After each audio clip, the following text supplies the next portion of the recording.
Doctor சிவந்தி ஆதித்தனாரின் நினைவு இல்லத்தில் மரியாதை. தினத்தந்தி அதிபர் டாக்டர் சிவந்தி ஆதித்தனாரின் 89வது பிறந்த நாளையொட்டி சென்னை போயஸ் கார்டனில் உள்ள அவரது நினைவில்லத்தில் தினத்தந்தி குழும தலைவர் சி.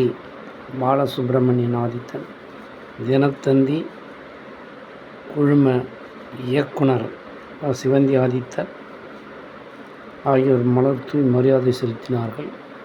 அருகில் மாருதி சிவந்தி ஆதித்தன், ஜெயராமையா,